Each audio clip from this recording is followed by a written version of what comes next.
So who needs stolen bases? Jose Altuve had 3 hits and 3 steals Wednesday. Altuve now has 16 swipes on the year, including 7 thefts in his last 7 games, and is following up his 2012 All-Star campaign with an almost identical season. And there are more Astros you need to pay attention to. Yesterday I opened by asking viewers if they were paying attention to Jordan Lyles since he's become a viable option as a starter. Erik Bedard followed Lyles by turning the trick, giving up just 1 earned run on 4 hits and 2 walks over 7 1/3 with 8 strikeouts. Bedard has now given up just 1 earned run in his last 2 starts over 13 1/3 while striking out 14. Bedard is pitching well and will make his next start Tuesday against the Cardinals. Jeff Locke isn't going to wow anyone with his strikeout totals, but that doesn't mean he won't help you in fantasy. Locke continued his impressive season, tossing his 5th scoreless outing in his last 7, lowering his ERA to an NL second best of 2.01. Allowing just 4 runs in his last 7 starts, Locke is becoming a must-have in fantasy.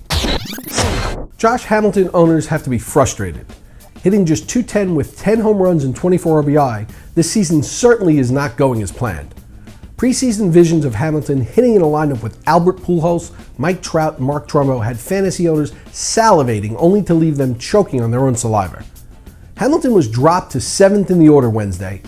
Manager Mike Scioscia tried to alleviate any pressure associated with hitting in the middle of the lineup. Mitch Moreland played his last rehab game and is aiming for a Friday return. Moreland was a popular ad by many before he went down with a strained hamstring. It will be interesting to see if Moreland can continue the momentum he had before he went down. Chris Capuano is back. Returning from his triceps injury, Capuano limited the Yankees to 3 hits and 6 shutout innings in his first start since May 29th. Capuano did not walk a batter and struck out 4.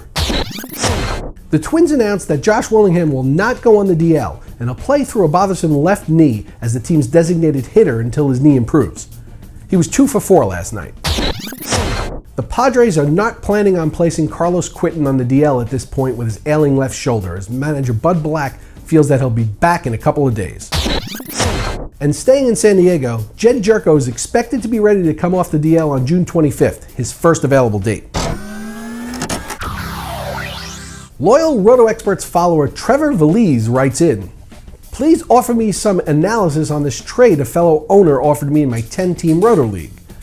I received Shelby Miller and Jedd Gyroko. I send Jeff Samardzija and Josh Hamilton." Trevor, unless you're stacked at outfield and need third base or second base help, since there's no money involved and it's not a keeper league, I would suggest that you keep Samardzija and Hamilton. Samardzija's only getting better, not worse, and Hamilton can't possibly do worse. Miller, on the other hand, can't do any better, and I have to believe that Hamilton's numbers will end up being better than Gyrko's in the end. When we think of Cincinnati Reds pitchers in terms of fantasy, we don't often think of Bronson Arroyo because he doesn't strike many batters out. But if you're in a competitive league, it's not likely that you're going to be able to fill your staff with strikeout artists. Having a pitcher like Arroyo at the bottom of your rotation can prove to be a valuable commodity as he piles up innings with a low ERA and whip. After last night's performance, Bronson has given up just 4 runs over his last 4 starts, covering nearly 29 innings. Add in the fact that he has one of the best closers in the game finishing things out for him, and it's not a stretch that he can give you 15 wins either. Arroyo starts in less than half the leagues out there. Go out and get yourself some Bronson. You'll be glad you did. For RotoExperts, I'm Mike Cardano.